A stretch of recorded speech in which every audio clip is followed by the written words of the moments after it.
sell it not. It's talking about the fact that do everything you can to get the truth. Then also he says, do all you can to also have wisdom. Do all you can to also have instruction. Do all you can to also have understanding. So he says that if you have the opportunity to educate yourself, pay fees, go back to school, get some wisdom, go. Instruction, go. And as you grow older, you come to see that it's scarce to have somebody in your life giving you instructions. There comes a time when nobody wants to. It doesn't even occur to somebody that they should tell you, do it this way or do it that way. People just leave you. They feel that you are now there, and then that's it. And it says that you still need instructions. So even if you have to get somebody to still be instructing you, he says get the person. Then he says understanding. Understanding is also a very difficult thing. Not many people have of understanding. And he says when you get it, don't sell it. So he says that you can pay to get wisdom. You can pay to get instruction. You can pay to get understanding. You can also pay to know the truth. But after you have discovered it, make sure you don't sell it. Give it out for free. Somebody say amen. Well, we have been sharing on adapting to the seasons of life. And I think that one very important point you have made is that in life, you will face different seasons of your life. By the time a little baby grows and becomes a full matured adult, that baby would have gone through several seasons. So there is a time to be born. There is also a time to die. There is a time to pluck up. There's a time to plant. There is a time to pluck up that which is planted. There is a time to kill. There is a time to heal. There's a time to break down. There's a time to build up. There are different seasons in life that will come. And when they come, one of the key things we need to do is to adapt to them. To adapt to a situation is to change your mind and change your behavior towards that particular thing. Now, so if it's a good season, you have to change your attitude, change your behavior, change your mind so you can survive that good season. If it's an evil season, you also have to still change your mind and change your behavior so that you can do all you can to come out of that difficult season. But as for the seasons, they will keep coming and they will keep going. And all the days of your life, you will keep going through different motions of seasons. And when they come, you just have to embrace it, adjust to them, adapt to them, and be able to move. Our key text has been Philippians chapter 4 from verse 8 to 19, but I'll read from verse 8 to 13. It says, finally, brethren, Philippians chapter 4 from verse 8. Finally, brethren, whatsoever things are true, whatsoever things are honest, whatsoever things are just, whatsoever things are pure, whatsoever things are lovely, whatsoever things are of a good report, if there be any virtue, if there be any praise, it says, think on these things. Now, if you don't control your thoughts, the devil will plant an evil thought. There are, it may be, several kinds of voices in this world, and the Bible says that none of them is without signification. Every voice has an influence. And if you yield to every kind of voice, you'll be blowing like wind. Because today, if the wind blows you here, you'll blow there. Tomorrow, if it blows you there, you will blow there. You will just keep moving about it like perambulating without making any steady progress. So it says that whenever a thought occurs to you, pass it through this filter. So it says, you must ask yourself, this thought that is coming to my head, is it true? Is it honest? Is it just? Is it pure? Is it lovely? Is it of a good report? Is there any virtue inside? Is there anything praiseworthy about this thought? As for thoughts, they will keep coming and going. And he says, if they qualify and they go through all this, about 7 to 8 things, then you can think about it. But if even one is not correct, it says, throw that thought away. Then in verse 9, it says, those things which you have both learned and received and heard and seen in me, do, and the God of peace shall be with you.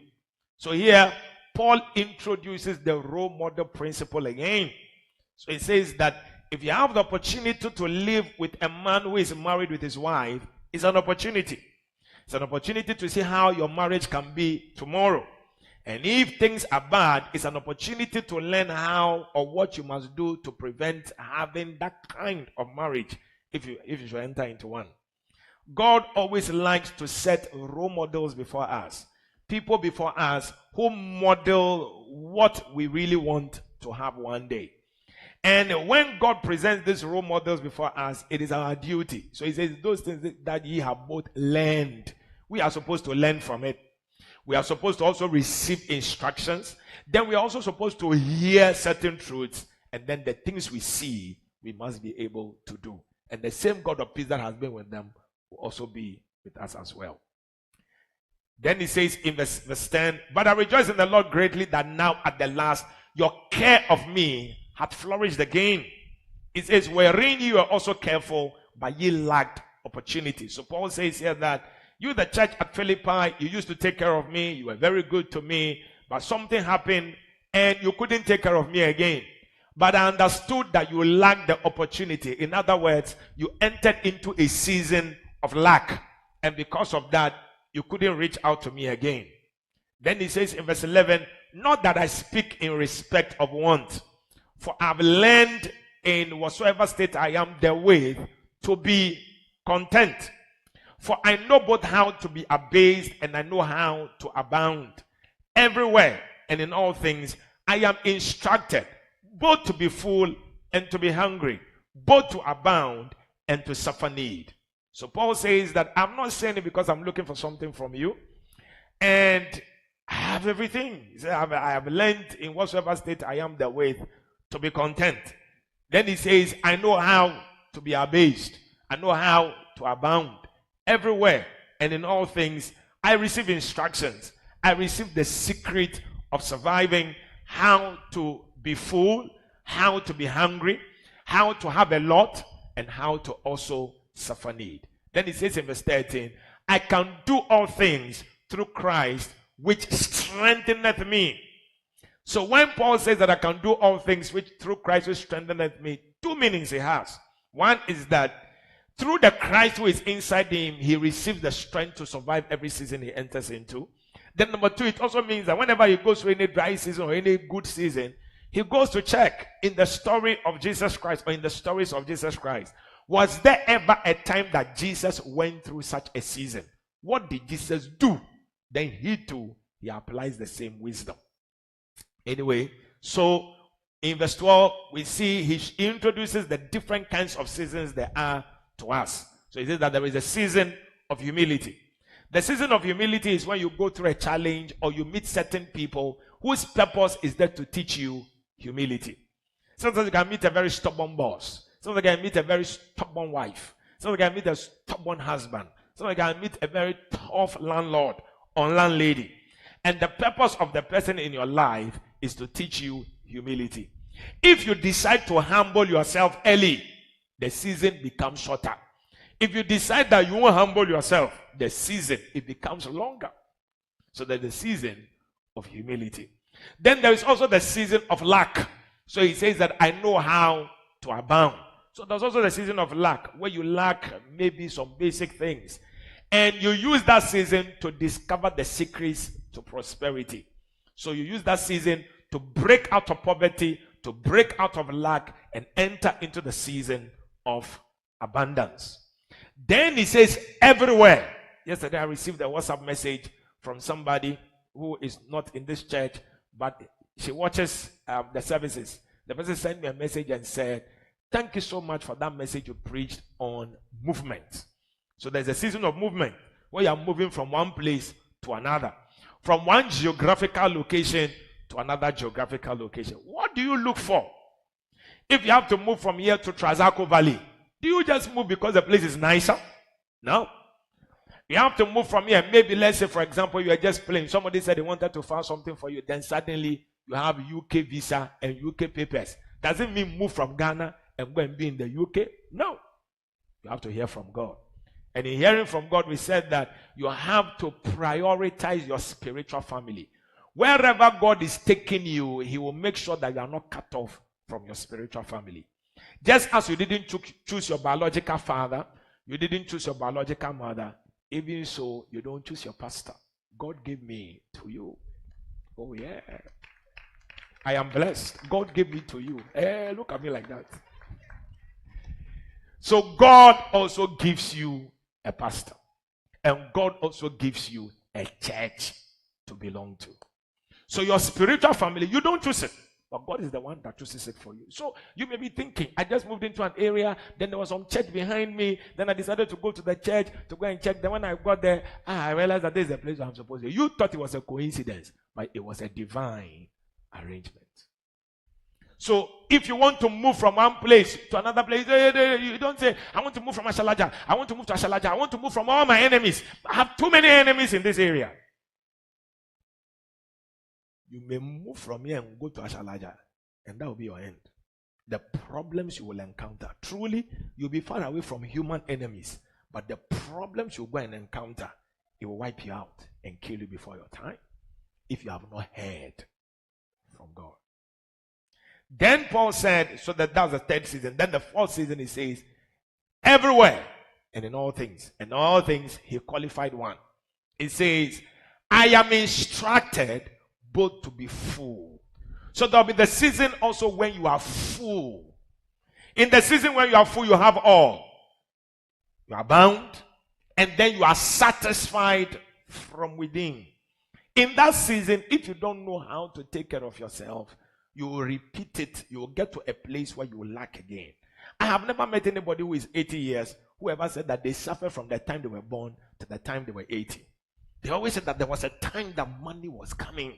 There was a time that they were prospering. There was a time that they were doing well. There was a time that things were just working. So when you enter into that season, if you take the right steps, you will multiply that. You will multiply that season. It will keep coming and coming and coming, and it will be there.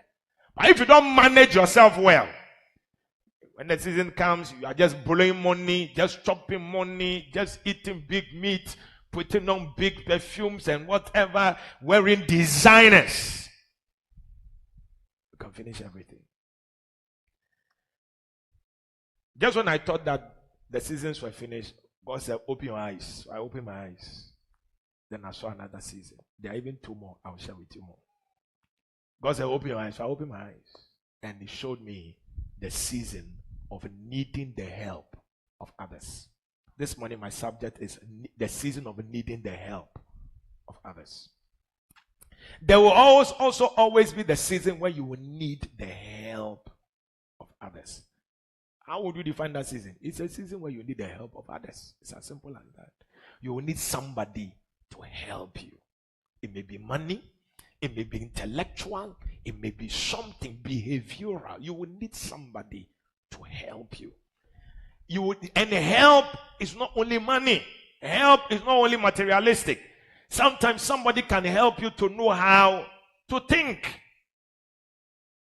One day I traveled all the way from Ghana to America to go and see a pastor. I didn't go to do anything.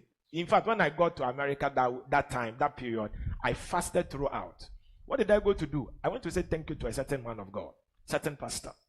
His books helped me, taught me how to overcome insecurity, how to be stable in the ministry, how to think as a pastor, how to accept people, how to be accommodative, how to be a good father. Oh, he taught me so many things.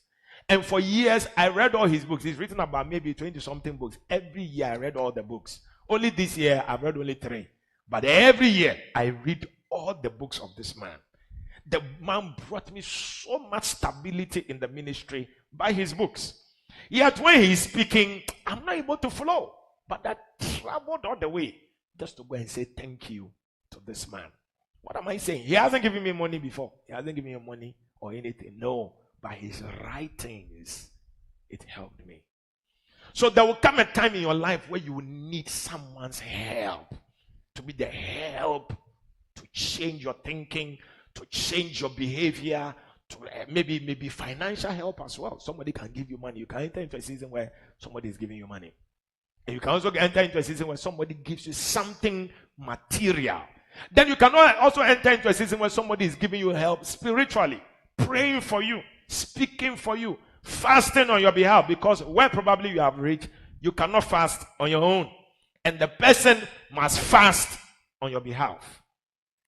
If you say, you dear, you have never been through this season before, you never go through it, you are a big liar. Because when you were born, were you feeding yourself? When you were born, somebody was breastfeeding. So he said in verse 15, he says, now ye Philippians know also that in the beginning of the gospel, when I departed from Macedonia, no church communicated with me as concerning giving and receiving, but ye only.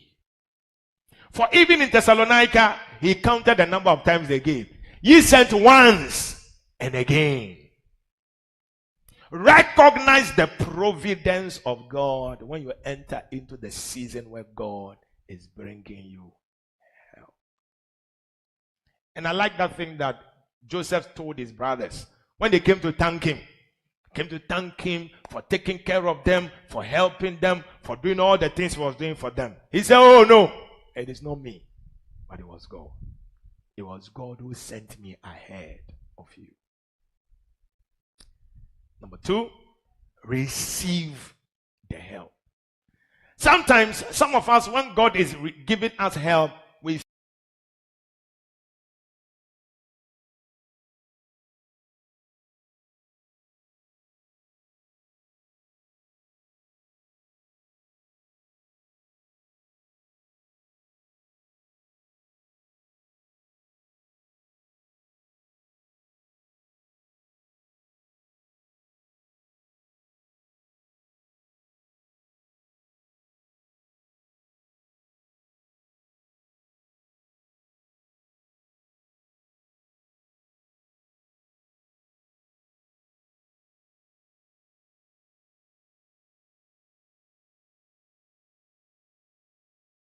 also get cassava, plantain, yam, puna, apoti, different kinds of things, and fills your car with.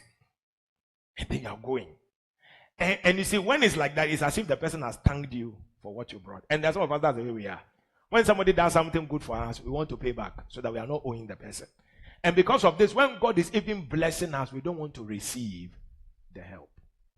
Because you feel that you owe the person. But it's God who is bringing the person to do such a thing. You don't owe the person anything, but thank you and all that. That's all.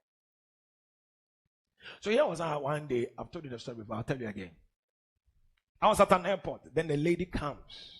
You know, she says she's been traveling. Oh no, she comes. She just walks to where I was. We're all waiting. Then she says, where are you going to? I said, I'm traveling to this place, but I've not seen my flight on the screen yet. She said, okay, me too, I'm traveling. I can't see mine. And I said, usually if you don't see it, it means that the flights are too many that your time and my time cannot be fitting now. So let's wait and see. Let's let 1 hour pass and then we'll see. So she was standing. And then I said, you look very tired. Then one night she said, yes, I've been traveling for the past 2 days. I've not taken my bath. I've not done anything. And my children are waiting for me back in the house. I have to go and feed them because my husband too has gone to work. And they are calling and they are troubling. When I get Wi-Fi, my children are calling me, bombarding my phone with messages. So I began to console her and chat with her. So we chatted for like maybe 1 hour, 30 minutes or so. Then she saw her flight finally. Then she had to go. So she took her bag and she was going. And as soon as she was going, she walked a bit. Maybe got to get into the back of the auditorium. Then she returned and walked to me and took a purse out of her bag. When she took the purse out of her bag, she opened the purse. Sakura. The purse was Sakura.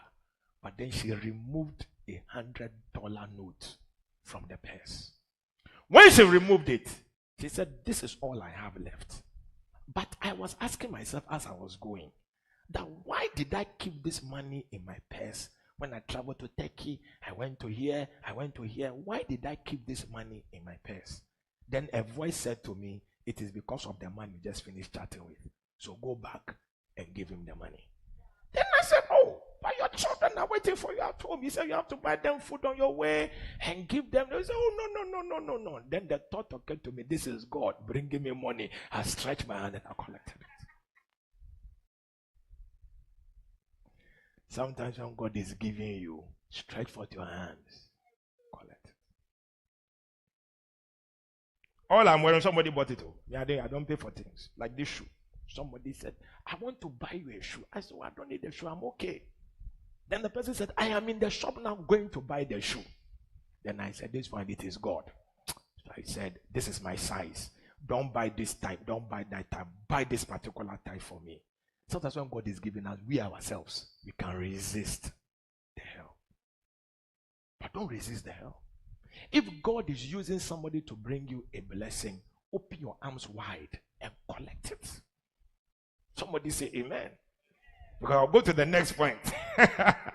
Look at your neighbor and tell him, my neighbor, when God is sending you help, receive the help. Number one. Is it number three? We are going to number three. Don't take advantage or don't manipulate a person. Don't manipulate. When God is sending you help, don't manipulate the people God is using to bring you the help. So Paul said, not because, I do not speak in respect of want, not because I like anything. So in verse 11, it says, not that I speak in respect of want. Then verse 17, it says, not because I desire a gift, but I desire fruit that may abound to your account. So sometimes when God brings people your way to supply a need, don't take advantage of them. So like the woman, when she removed the $100, then I said, but your bag too, there's nothing inside. Why don't you add the bag also to me? No. Don't take advantage. Some of us, we like to take advantage. Somebody says that, oh, I've seen that you don't have a shoe. What other things do you need? Hey! Different colors of shoes will come, different bags will come, different dresses. When the person sees the list, the person will even regret asking you, I should help you. Don't take advantage of people. Nice girl. A guy says he's taking you out. He's considering marrying you. So he's taking you out. Then he asks you, where should he take you to? He say, Oak Plaza. You won't say Agbamami Choba. He say, Oak Plaza. Then when he takes you there too, you won't eat before you go. You come and sit down with an empty stomach. Order juice, order things. That's just the beginning, the starter. Even the starter alone has finished the boy's money that he had. It has finished the boy. By the time you finish, he says, oh, I feel that the way I should follow with you are not following like that, so I think I've changed my mind. I think that you concentrate on your life. Let me also concentrate on my life. Because now, small help the person wanted to give, you want to take advantage. Food you have not eaten in 3 years, you want to eat all in one day. So someone asks you, where should I take you? You say, oh, choose a place. Where do you want to take me? He said, I want to take you to Agbamami. No problem, we go. Before you go, he says, what time? He says 7 p.m. Before you go, eat heavy. Eat well before you go. When you get there, he's ordered fufu and green leaf soup. He said, what is this? It's nice. And then he says, what will you take? He says, oh, I won't take anything. I won't take anything. He says, oh, let me order something for you. Maybe soup or something. Okay, if you want to order soup for me, then order soup for me. Which soup? He says, oh, light soup, light soup. He says, oh, shouldn't you add the mutua? He says, oh, no. Then just take small. And now when you're taking the soup, you take it in style. Don't take it as somebody who is hungry. Carry the whole bowl. Boy, just be drinking. No. Take your time. Take your time. Use the spoon to fetch it nicely. If you have a lipstick, do it nicely. You don't want the lipstick to also be spoiled. Don't manifest fully that day. Don't take advantage of people. Some people order and they'll say, can I do takeaway as well? Don't manipulate people. Somebody say amen. Do not manipulate. Don't take advantage of people. Next one. How many do you have now? 3? 4. You need understanding. Everybody say after me, understanding. Look, you see here, if you joke, you will lose your mind. Sometimes when God is using somebody to help you, and then the person enters into a season of difficulty where the help is not coming, you need understanding. So in Philippians 4 verse 10, it says that, but I rejoice in the Lord greatly that now at the last your care of me has flourished again. It says, wherein ye were also careful, but ye lacked opportunity. Paul could have said, I don't know what evil spirit spoke to you. You were taking care of me beautifully, and then suddenly you decided to stop. You need understanding. Is if you don't have understanding and God has brought somebody and the person is doing something for you, you can suddenly think that maybe you've done something wrong. You know, so for example, there's a little girl we've been doing something for. And I've forgotten that the mother called for transport, called for something. I forgot completely. This is done when I was praying. Before I remembered, then I sent a message to the mother and I said, what did you say you really wanted for the little girl? Then she sends the response. You see, but if she lacks understanding, she'll begin to think that maybe she had done something wrong. Look, if you lack understanding, it's a serious thing. So a man can buy you a handkerchief. It doesn't mean give your body to the man to have sex with you.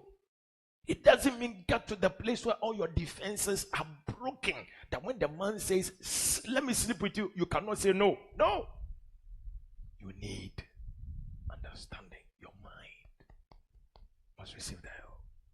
So the president of Ghana, suddenly we are here, he sent me some Land Cruiser to be driving.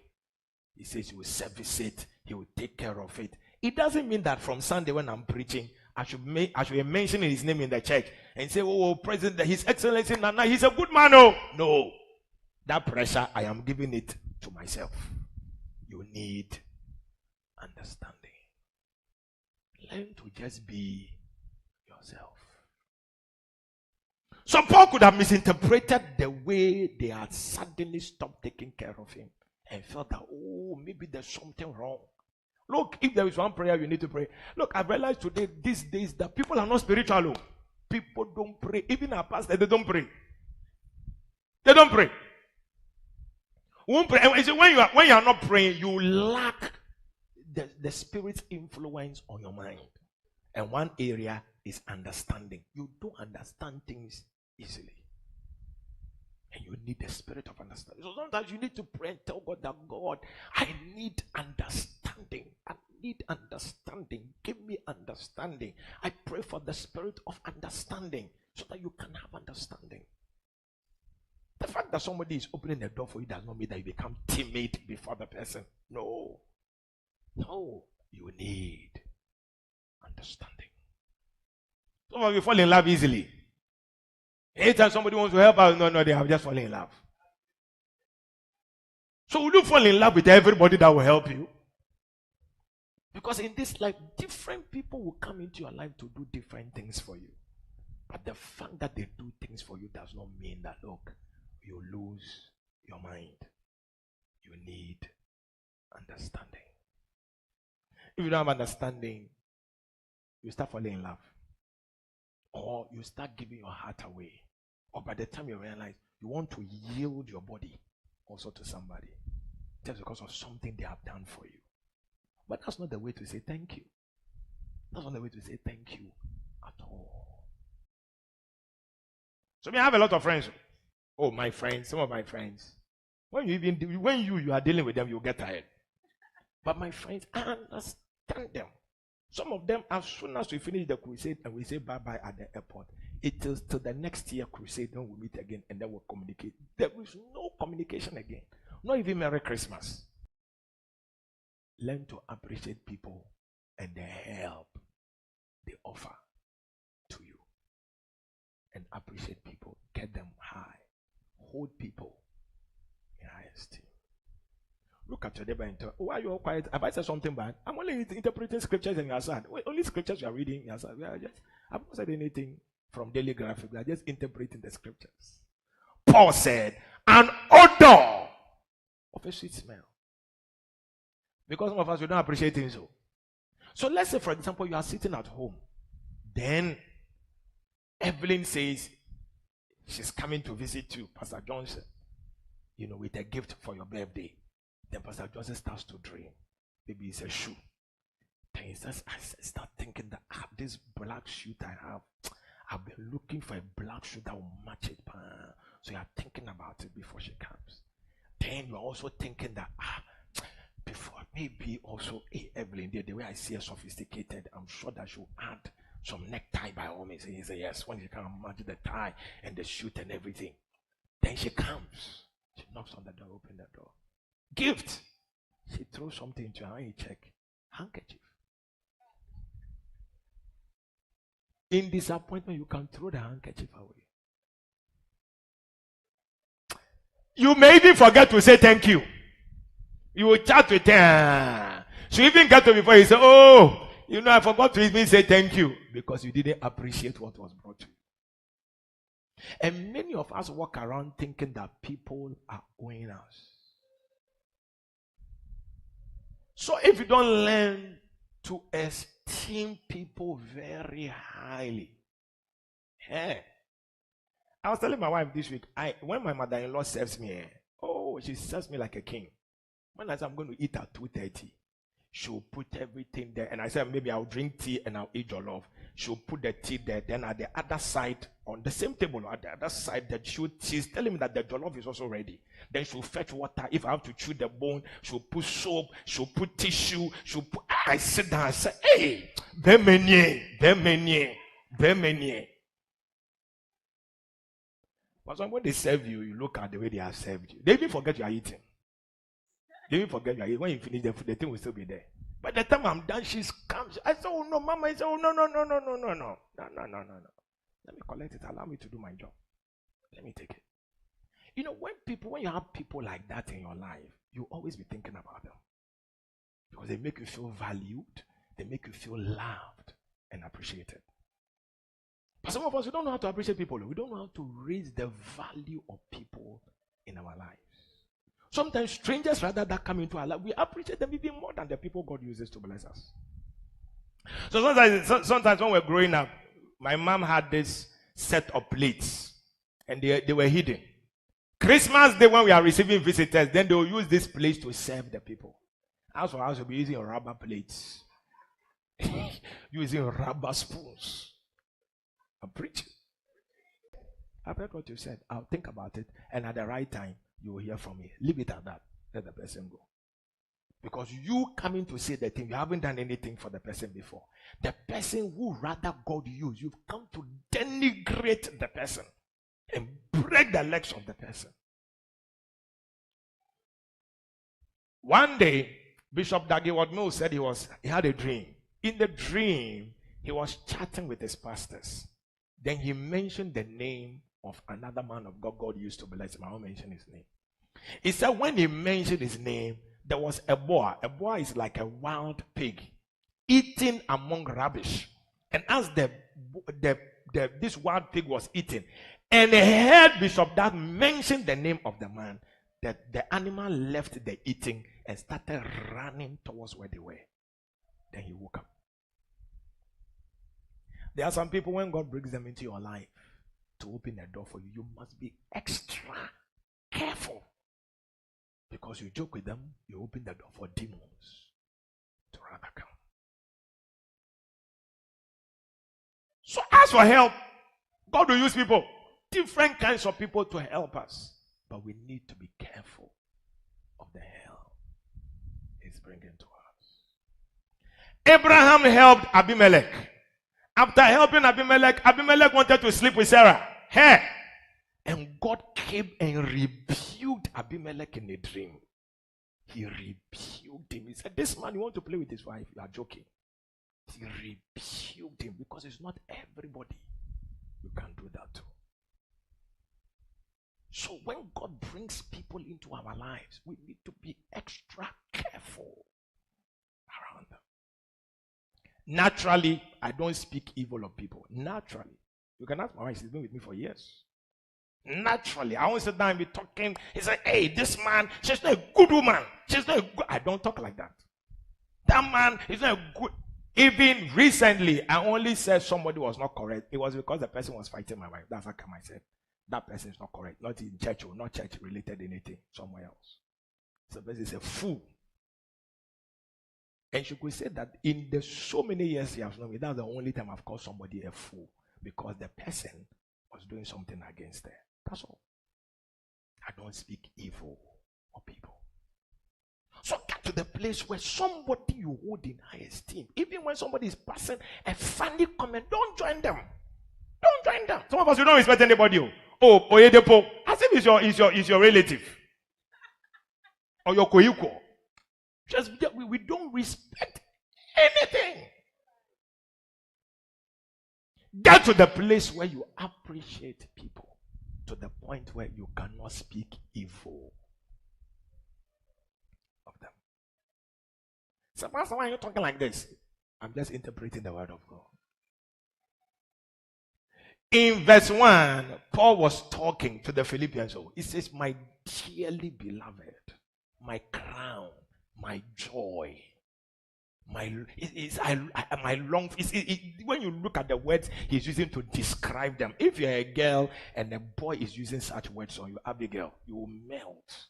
Say, my dearly beloved Abigail, my joy, my crown, my longed for, my dearly beloved. When I'm sitting somewhere and they mention your name, and I'm even drinking water, it's as if the water is choking me, because your name confuses me. Hey! Some of you don't talk about people like that. Oh, that's my auntie. Oh, don't mind him. Oh, that's my brother. Forget him. Learn to appreciate people. Next one. Relate, if possible.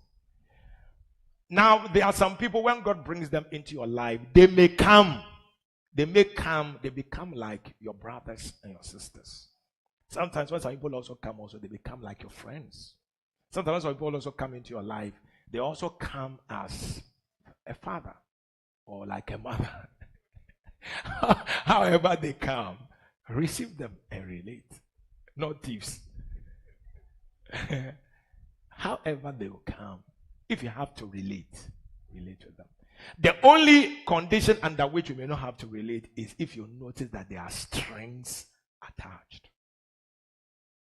String is attached to something, or you feel that this person can make a demand of you one day, you cannot say no. Then that one, you say, oh, no, that's for this help. No, I can't take it. Or I cannot relate with the person. So when you're relating, when God brings you helpers, at a certain level, you have to relate. You have to be there to relate. And when you are relating, there must be people in your life that you can be vulnerable to. Where vulnerability means that you can be broken before. They may not be many. Maybe your mother, there may be a spouse, or maybe something. But there must be people like that. And these are people who have touched you or touched your heart with their benevolence to the point where you are relating. And in relating with them, you've reached the point where when you are misbehaving and they enter and they say, stop this thing that you are doing, no matter how angry you are, stop it. Listen, now I've come to realize that the mental demons are more than any other demon in this world. And when they begin to fight you, they fight you on all levels. And you have to be very strong. I read the church this morning. So some of you, it's your first wife who helped you, and you've divorced though. You've separated yourself and you've thrown her away, cry. You've gone for another woman. You have to think, probably go back after this sermon. Go back after this service today and tell the person that, look, I recognize all the help you were to me in my life. I want to reestablish the relationship. And sometimes the people God uses to help you can offend you. Sometimes it can happen. And when they offend you and you don't take care, you begin to dishonor them. And when you begin to dishonor them, you begin to destroy your future. begin to destroy your future. So when God brings people into your life and you have to relate with them as much as you can be and flow. Somebody in the church. Yeah, I remember something like Pastor John said. He gave the wife was pregnant. He will come to me and say, "What name are we going to give the child?" I said, "Oh, why? What name? Say choose a name." He said, "No, you have to choose the name." He was on my case. I said, "You choose a name." So then they decided to name the child after me. I said, "No, I still choose a name." So he still chose a name. But you see, you prioritized my relationship with him. He took me to the level of someone who was a father to him. Not everybody relates like that. Because some people, they don't know how to even relate in the first place. But that's where he raised me to. So he was people, when God brings them into your life, the gift is just a means of connection. But the real connection God wanted you to have with them is a connection beyond the money, because beyond that material thing. You have to receive them as a mother or as a father or as a brother or somebody who you relate with. Oh, do your faces? I think I have to end the message. So who is God bringing into your life and you are refusing to receive? And as I conclude, and you see, when you are relating with people, let your heart be free. Your heart must not worry you. Your mind, it must not worry at all. Because if your mind worries you, you are gone. So if I'm with Vanessa in the house, I see her like my little girl in the house. And I just see her walking around, moving around, jumping about. Sometimes I don't even notice her. But you see, she's very plain. If there's anything on her mind, she'll just say it freely. But some people are not free in their minds. They're not free in their minds. So there'll be things bothering them, but they can't say it. When they are struggling with something, they can't be open and say it. See, they think that no, the person will use this thing to judge me. And because of that, then we cringe. Then the help we have to receive, we don't receive. So you can be with somebody under your roof. The person is struggling, but you don't know about it. Pray that God will bless them. Pray that God will give them so many things that they can have. Somebody say amen. And when you pray, God will answer such a prayer. May the Lord hear such a prayer when you pray it in Jesus' name. So sometimes you have to also pray for your employers. So they have to pray for your bosses. You have to pray for them that God will bless them, that the business will do well in such a way that not only will you be paid, but then you can have increments as well. You can just have increments. So when God uses people to help us, people, let them